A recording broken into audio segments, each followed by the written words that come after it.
Beaucoup de personnes actuellement sont en train d'être contaminées avec un variant, comme dit Omicron, dont on sait aujourd'hui qu'il est très peu dangereux par rapport au variant Delta. On voit bien, il y a des études en particulier qui ont montré que eh bien, ce variant Omicron, il infecte les voies aériennes supérieures et éventuellement les bronches, mais pas les poumons, donc il entraîne quasiment pas de pneumopathie. Et on dit qu'en réanimation, il y a des personnes majoritairement non vaccinées infectés par le variant Delta et que le Omicron n'envoie pas les gens en réanimation. Docteur Martine Pérez, excusez-moi, mais moi j'ai du mal à comprendre. Hein. Franchement, je commence à être fatigué par tout ça parce que j'ai du mal à comprendre. Si ce variant il est moins dangereux, s'il y a quasiment aucune conséquence quand on a ce variant, pourquoi on nous demande de nous faire une 3e dose? Je comprends rien.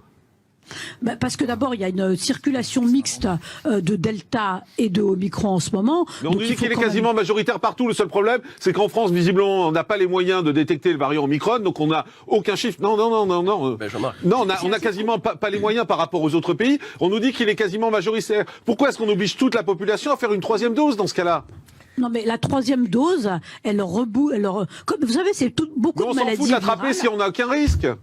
Jean-Marc, beaucoup de maladies virales bénéficient de 3 doses, 3 injections. Quand vous vaccinez les enfants en bas âge, ils ont une première injection, une deuxième injection. Mais c'est pas parce qu'il y en a 3, ça justifie pas, docteur Martine Pérez. Juste expliquez-moi pourquoi, si ce variant est moins dangereux, il n'a quasiment aucun danger, pourquoi est-ce qu'on nous oblige à une 3e dose? Ça n'a aucun sens.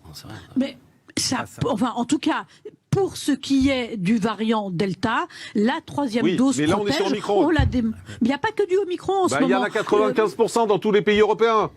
Mais en plus, moi je suis pas spécialement favorable à la vaccination des moins de 18 ans, parce que, sauf pour les personnes à risque, mais pour les plus de 18 ans, on n'a pas démontré que les effets secondaires du vaccin restent minimes quand même. Donc, pourquoi ne pas vacciner? Alors je vous dis, moi je suis favorable à 3 doses. Attendez, non, excusez-moi, on prend le problème à l'envers. C'est pas pourquoi ne pas vacciner s'il n'y a pas de conséquences. C'est à quoi sert la vaccination? Si la vaccination sert à rien, on va pas juste la faire parce qu'il n'y a pas d'effet secondaire. La vaccination, il faut qu'elle ait un sens. Moi, je suis d'accord pour avoir une 3e dose, mais juste expliquez-moi que ça va me protéger contre Omicron. Or, si vous me dites dans le même temps, Omicron, il n'y a aucun danger, je vous dis, votre 3e dose, vous la gardez.